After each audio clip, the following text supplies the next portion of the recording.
Oke, kita mulai untuk sharing kita pertemuan pada siang hari ini. Kita berdoa dulu. Kita bersatu hati dalam doa. Tuhan, kami serahkan dalam tangan-Mu untuk pertemuan pembelajaran firman Tuhan melalui Zoom ini, Tuhan. Kami berdoa, kiranya Tuhan memberkati dari awal sampai selesai dan menjadi berkat bagi kami semua.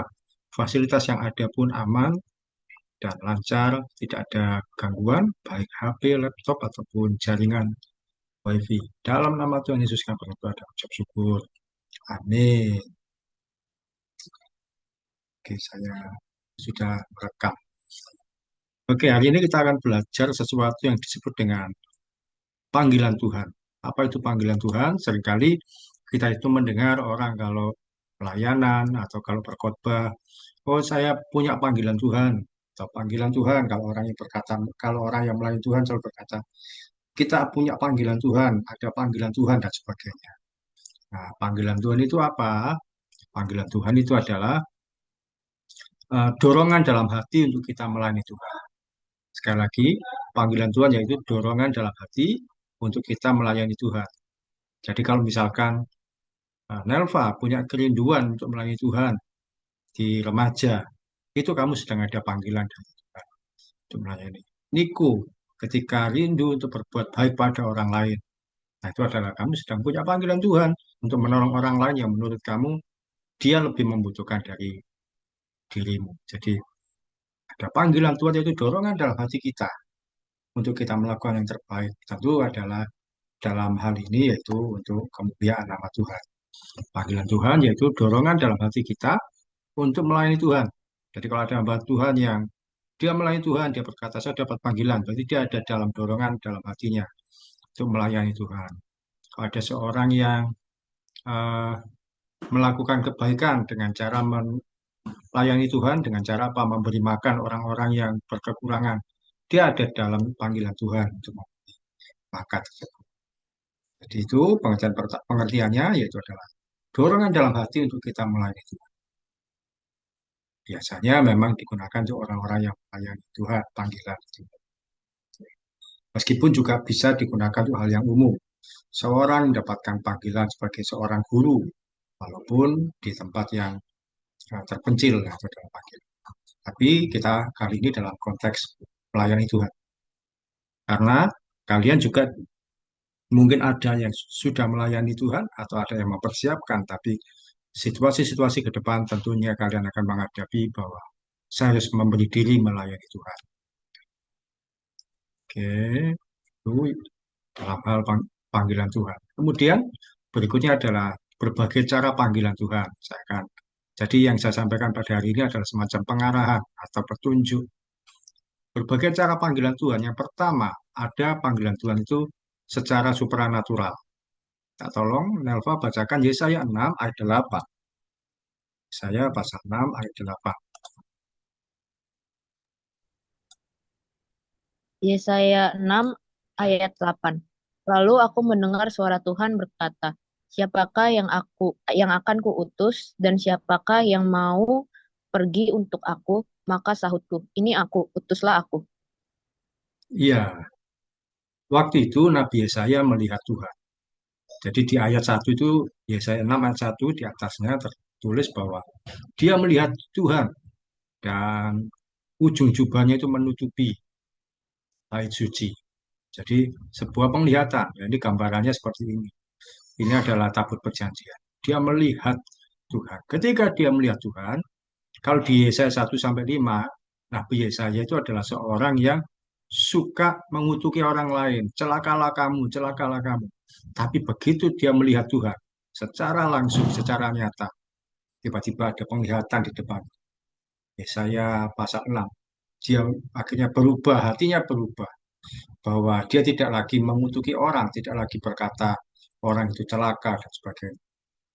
Tapi dia akhirnya bertobat, dia punya kerinduan bahwa saya mau memberi yang terbaik buat Tuhan. Karena itu dituliskan, ini aku, utuslah aku. Kalau bercandanya kan biasanya dikatakan, ini aku, utuslah dia. Tapi ya saya melihat Tuhan, sehingga membuat hatinya berubah. Ini aku Tuhan, utuslah aku. Ada tidak contoh lain?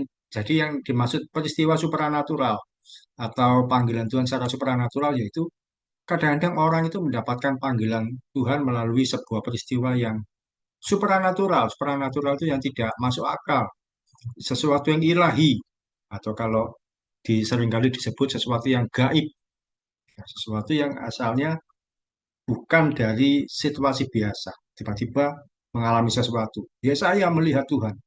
Nah, itu kan tidak selalu tiba-tiba ya akhirnya menghilang. Sesuatu yang tidak bisa kita perkirakan secara manusia biasa. Tiba-tiba muncul. Kalau diceritakan mungkin aneh bagi orang lain, tapi kita yang mengalaminya. Peristiwa supranatural itu bisa berupa melihat sesuatu, mendengar suara, merasakan dalam batin, atau mengalami hal yang aneh. Melihat sesuatu seperti Yesaya, dia melihat sesuatu. Atau ada orang yang mendengar suara, ada orang di sekitarnya, tidak ada yang tahu. Siapa tokoh di Alkitab yang dia itu pernah mendengar suara Tuhan? Artinya dia mendengar, tapi orang yang ada di sekitarnya tidak tahu kalau ada suara tersebut. Niko mungkin pernah tahu siapa tokoh di Alkitab yang dia itu pernah mendengar suara. Suara itu aneh karena nggak ada orang di sekitarnya yang berbicara. Tahu enggak? Enggak, Pak. Lupa. Nelva pernah tahu siapa? Mungkin ini cerita Alkitab waktu sekolah minggu juga ada. Siapa yo pernah Eh, mendengar suara? kurang tahu sih Pak. Oh, Lupa kurang juga. tahu. Dengan cerita, ya cerita sebenarnya juga dijadikan cerita anak-anak. Itu sebentar saya carikan gambarnya. Nah, ini dia. Ada satu tokoh, coba kira-kira siapa? Dia tertidur, kemudian mendengar suara memanggil namanya. Dia terbangun. Ah, ini pasti Imam Bait Suci ini, Bapak ini yang berbicara. Dia datang kepada imam di Bait Suci itu. Ternyata imam itu tidur. Dia nggak memanggil sampai 3 kali. Siapa kira-kira? Neva tahu? Atau Niko tahu? Dia memanggil. Dan dia terbangun. Datang lagi ke Pak Imamnya. Pak Imamnya, "Loh, saya nggak ngomong apa-apa. Saya nggak manggil kamu. Tidur aja." Sampai ketiga kali. Baru dikasih tahu. Oh, berarti Tuhan yang bicara. Sampai ketika panggilan yang keempat dia menjawab. Iya Tuhan, berfirmanlah. Aku sudah siap mendengar. Tahu Nelva siapa ini?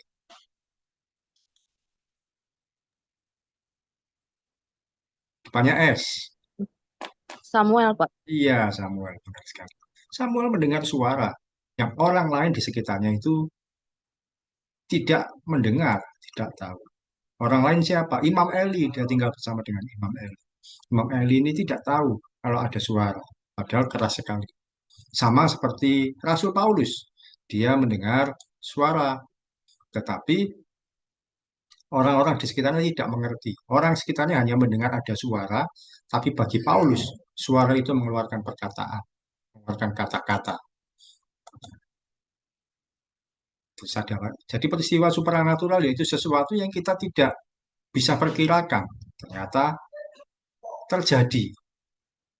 Nah, ini contoh yang lain adalah Musa. Dia datang mengembalakan domba, kemudian melihat ketika dia naik gunung, ada api membakar semak, tapi semak ini tidak terbakar. Mestinya kalau kena api kan semak-semak terbakar. Ternyata tidak terbakar. Api ini hanya mengeluarkan apinya saja, tidak sampai membakar. Musa mendapatkan peristiwa supranatural. Ini kan hal yang tidak biasa, tidak umum. Dia melihat Tuhan. Dia mendengar Tuhan berbicara kemudian melalui api yang membakar.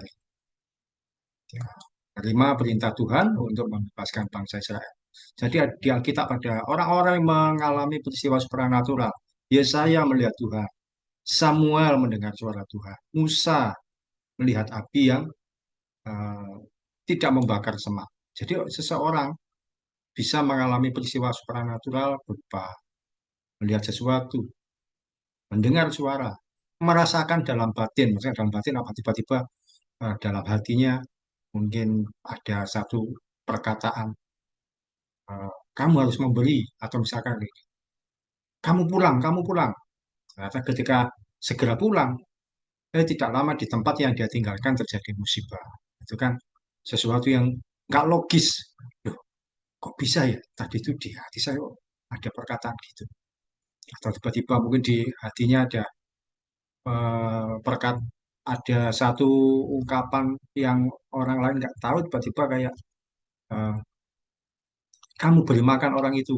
Nah, orang itu ketika diberi makan berkata, waduh kok tepat ya saya itu sudah berapa hari nggak makan. Atau ada juga peristiwa supranatural seseorang mengalami hal yang aneh. Hal yang aneh misalkan apa? Seringkali terjadi orang kecelakaan, harusnya mati, mobilnya rusak atau sepeda motornya sudah tidak berbentuk lagi. Tapi orang itu masih bisa selamat. Kemudian dari situ biasanya apa? Peristiwa supranatural membuat seorang bertobat dan hatinya menjadi termotivasi untuk melayani Tuhan. Ya saya bertobat ketika melihat Tuhan. Musa pun juga mulai menerima perintah Tuhan. Samuel ketika mendengar suara Tuhan itu, dia pun juga menerima tugas dari Tuhan. Demikian juga Paulus, apalagi bertobat, dia mengalami buta matanya. Dan saya bertobat dan dia sembuh. Demikian juga dalam kehidupan kita. Kalau mengalami hal yang aneh, biasanya orang akhirnya dia bertobat. Oh iya, saya mungkin selama ini salah. Dari situ dia berubah kehidupan. Pernah enggak kalian mengalami situasi menurut kalian itu tidak masuk akal? Itu sesuatu yang kalau diceritakan itu mungkin orang akan nggak percaya. Tapi kalian mengalami. Niko pernah enggak mengalami sesuatu? Nggak pernah, Pak. Nah, Elva pernah mengalami sesuatu yang menurut kamu itu aneh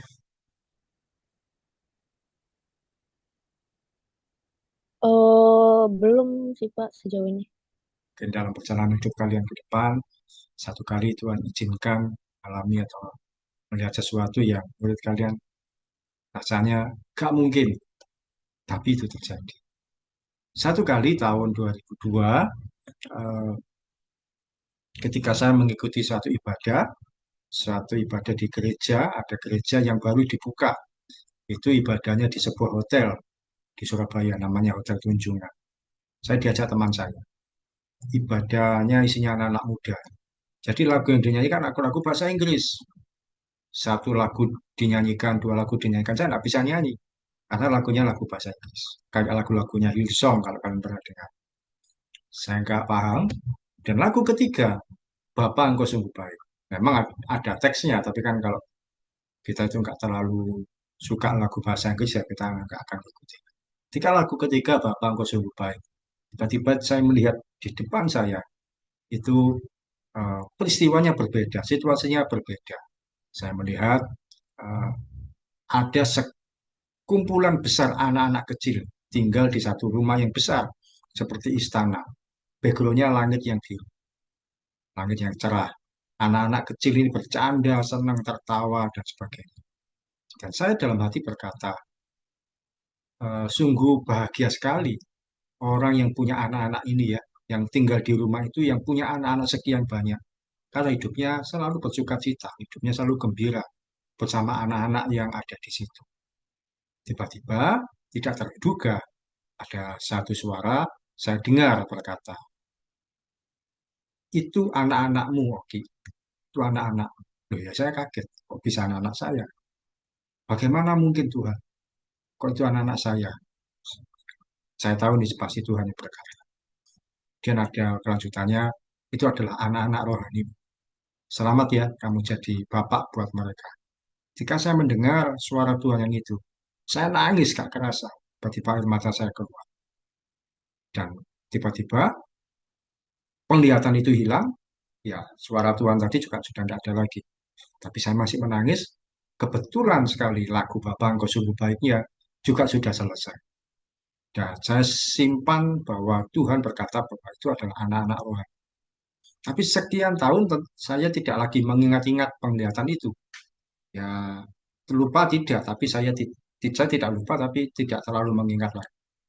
Apalagi tahun 2002 saya belum menikah, belum punya anak, belum punya pacar, juga belum pacaran. Akhirnya sekian tahun, waktu berjalan, waktu berjalan. Ketika satu kali Tuhan izinkan melihat ke belakang, 10 tahun kemudian, 15 tahun kemudian, bahkan 20 tahun berikut, saya kemudian mengingat ke belakang. Oh, ternyata banyak orang-orang yang saya layani selama ini, mereka menganggap saya sebagai bapak rohani mereka. Bukan cuma anak-anak yang muda, tapi orang-orang yang sudah tua. Mereka merasa bahwa Pak Ogi bapak rohani saya. Pak Ogi adalah bapak rohani bagi saya, meskipun usia mereka lebih tua dari saya. Dan mereka memang juga punya pendeta, gembalanya, tapi mereka menganggap saya bapak rohani.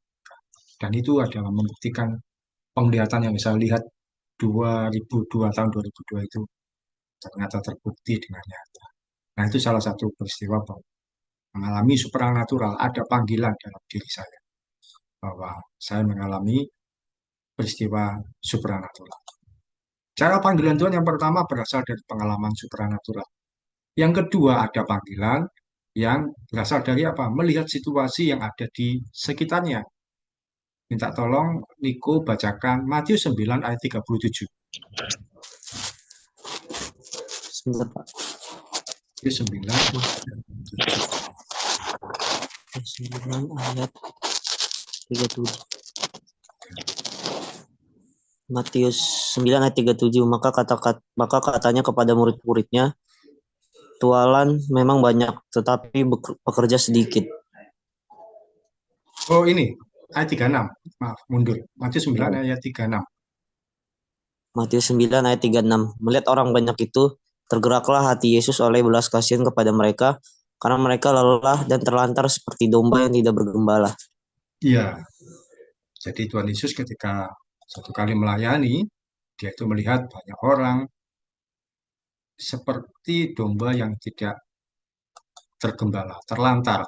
Apa yang terjadi yaitu orang-orang yang ada di situ, mereka ada yang sakit, mereka ada yang mengalami kelemahan, mereka ada situasi yang kesusahan. Dan Tuhan Yesus melayani mereka, tapi karena apa? Dalam hatinya timbul belas kasihan. Jadi ada panggilan kedua yaitu apa? Panggilan yang terjadi karena melihat situasi yang ada di sekitarnya, sehingga hatinya timbul untuk melakukan sesuatu yang terbaik. Tuhan Yesus melihat mereka, akhirnya timbul belas kasihan, mau untuk menolong mereka yang ada dalam situasi kesulitan. Yang sakit pun Tuhan sembuhkan, yang dalam kelemahan Tuhan tolong, yang kerasukan setan diusir setannya dan sebagainya. Tuhan menerima mereka ini orang-orang ditolongnya mereka yang dalam situasi kesulitan. Nah, ini adalah gambar tersebut, gambaran bahwa ada panggilan Tuhan yang kedua, yaitu yang namanya panggilan eh, karena melihat situasi dan kondisi yang ada di sekitarnya, timbullah belas kasihan. Kadang-kadang Tuhan izinkan kita itu melihat situasi yang ada di sekitar kita, kemudian kita itu tergerak untuk membantu, tergerak untuk menolong. Kalau dalam hal pelayanan, misalkan melihat anak-anak kecil itu waktu ibadah hari Minggu, mereka lari ke sana sini, sekolah Minggu pun juga demikian, mereka lari sana sini, lari sana sini.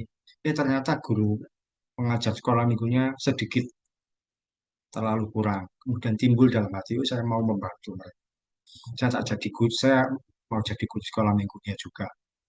Mungkin melayani anak-anak remaja, kok yang nyanyi, pimpin pujiannya cuma itu saja, kadang juga kurang bagus dan sebagainya. Kemudian timbul kerinduan saya, akhirnya saya mau melayani pujian atau bermain musik karena oh, ternyata ya, tim musiknya juga terbatas.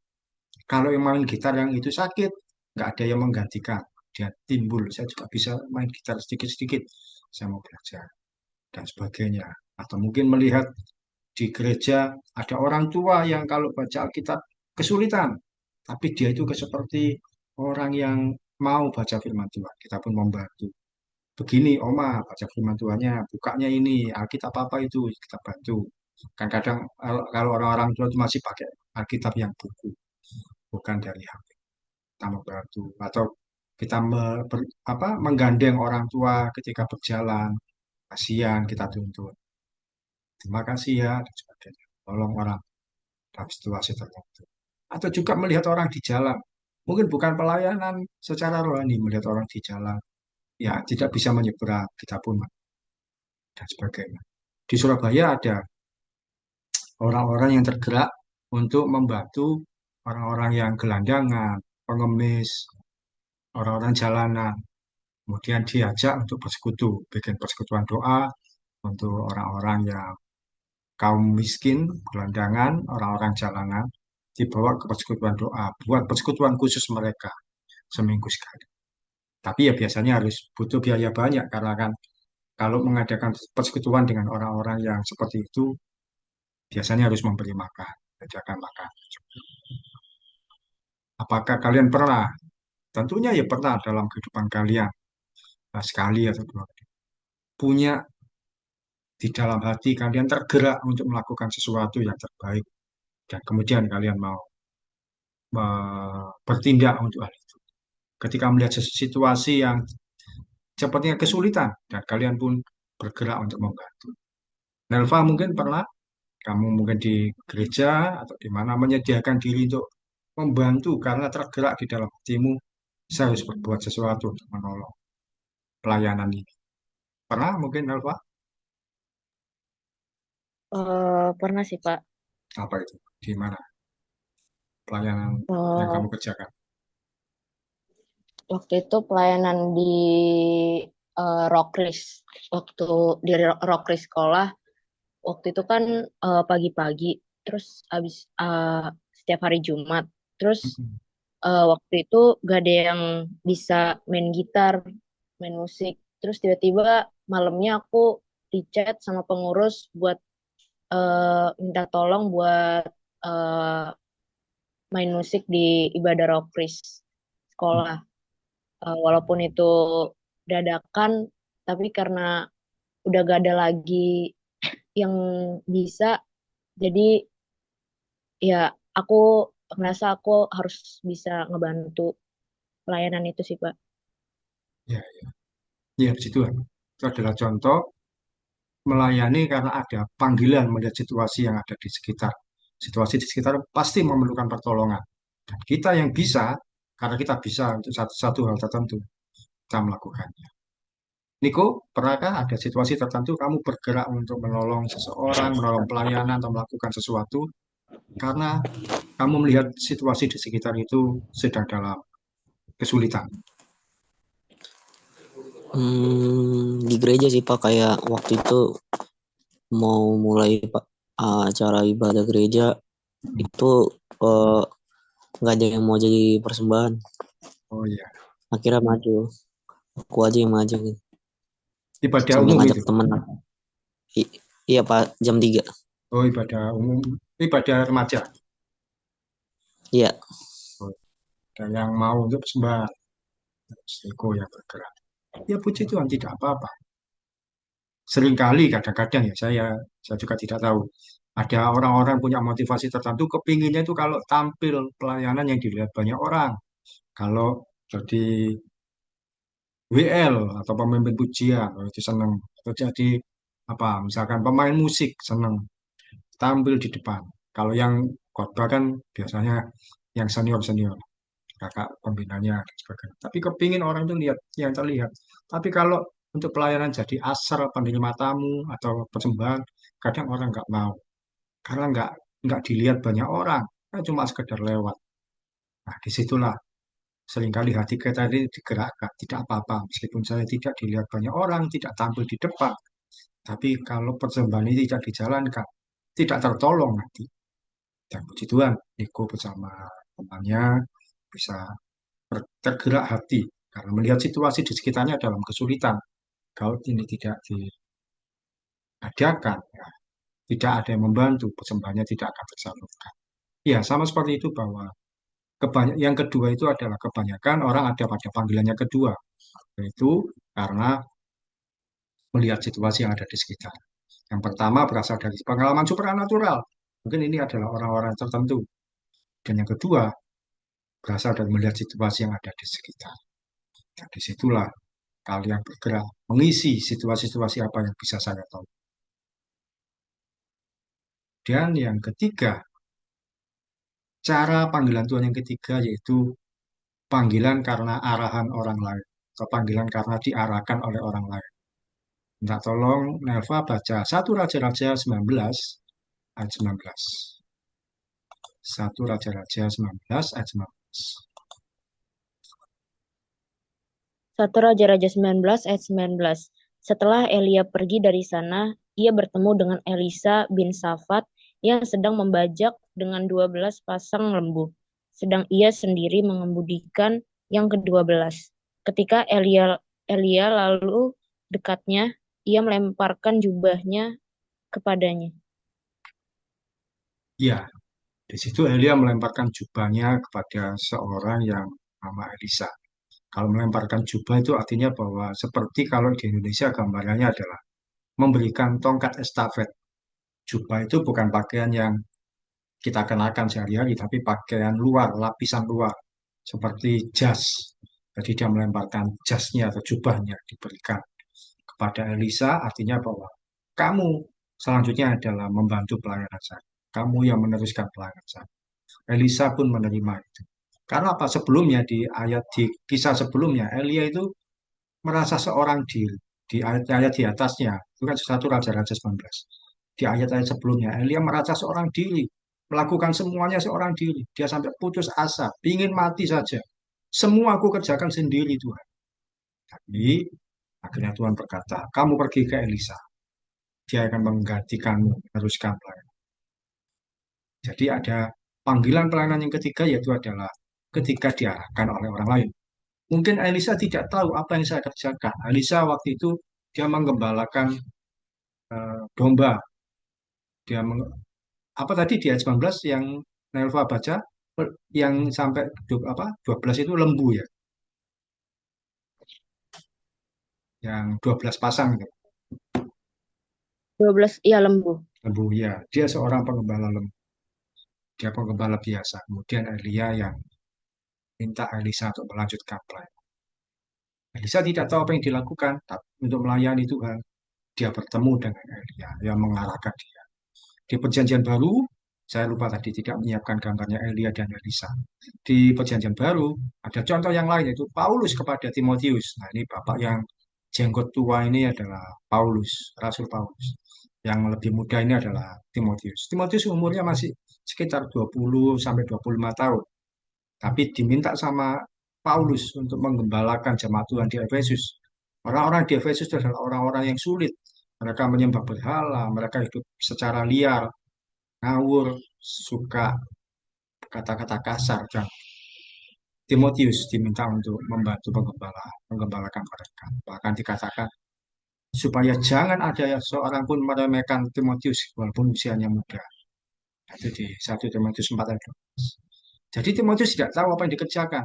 Bertemu dengan Paulus yang mengarahkan, yang membina dia, yang membimbing hidupnya. Sampai dia bisa melayani Tuhan dengan baik.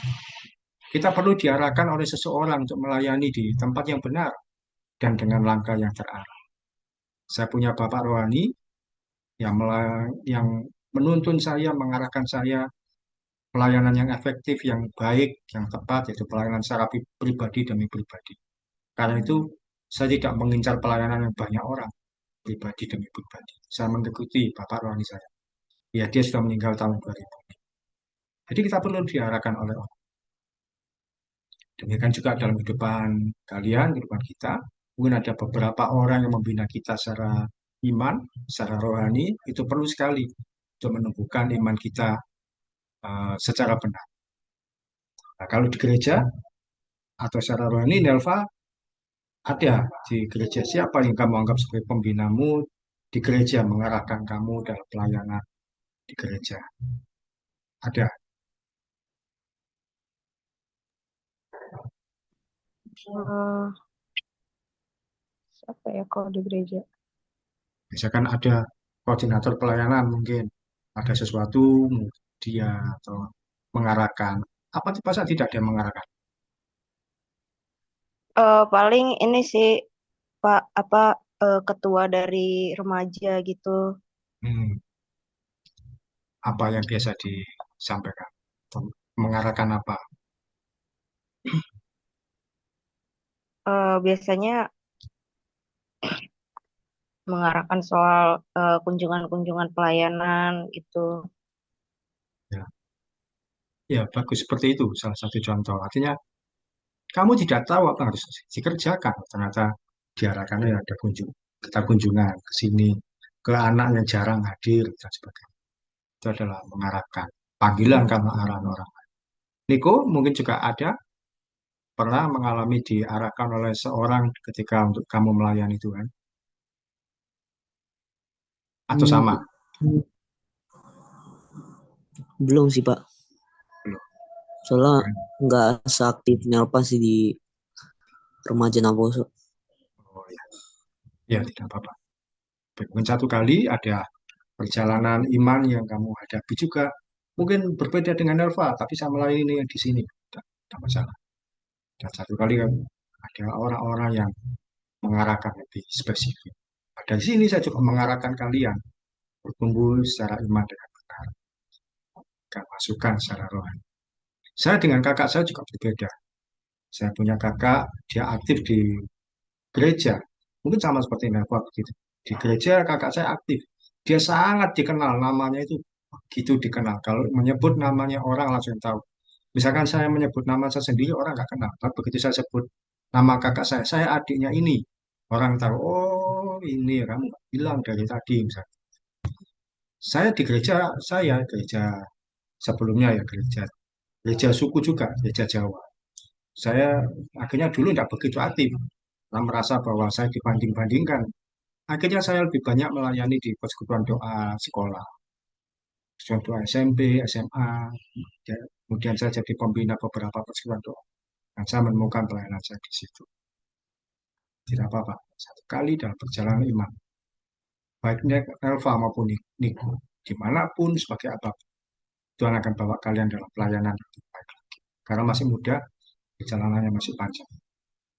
Oke, saya tutup dengan sharingnya. Ini masih ada waktu berapa menit? Masih ada waktu, ya kurang lebih 5 menit. Kalau menurut Nelva, panggilan pelayananmu mungkin masih bisa berubah ke depan. Panggilan pelayananmu yang kamu rasakan itu apa saat ini? Oh, saya itu mau melayani sebagai ini.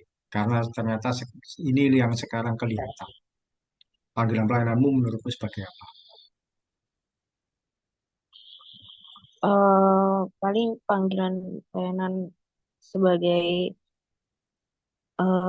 pemusik di ibadah pendalaman Alkitab remaja sih Pak. Sebagai pemusik di ibadah pendalaman Alkitab. Pendalaman Pendalaman Alkitab itu ada ibadahnya juga. ada Pak. Oh, yang main musik Nelva. Iya. Lebih cenderung mana kalau Nelva itu sebagai orang yang suka main musik atau yang suka nyanyi?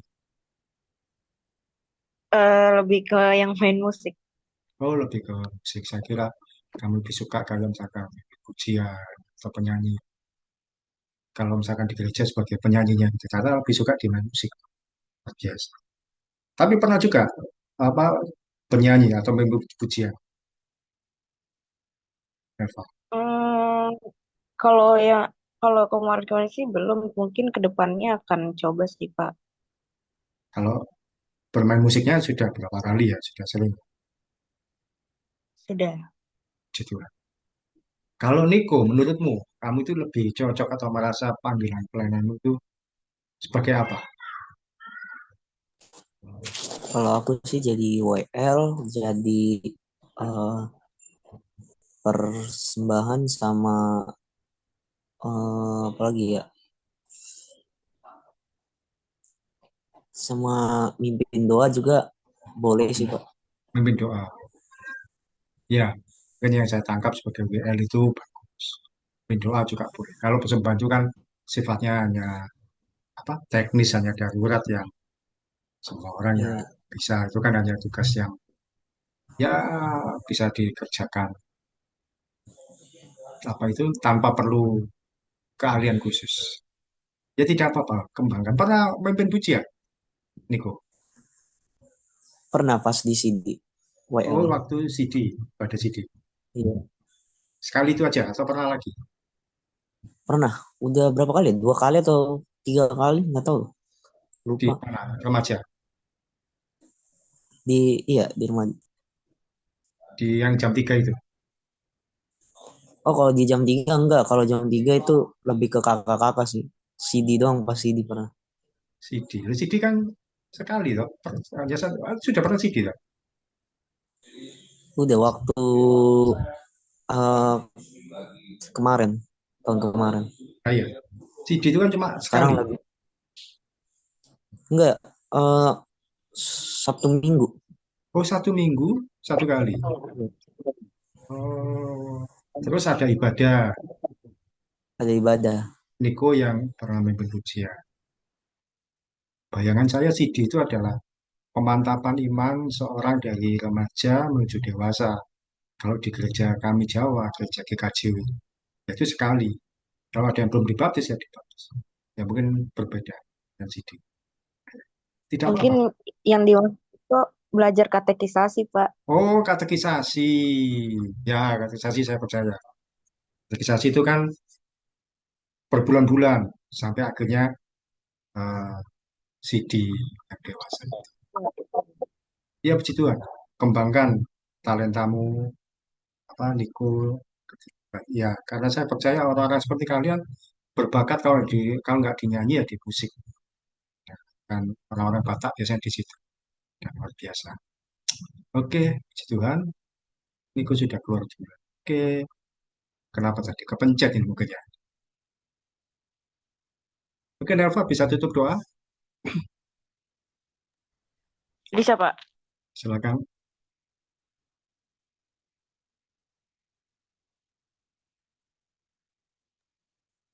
Tuhan Yesus, terima kasih untuk pertemuan pada hari ini, Tuhan.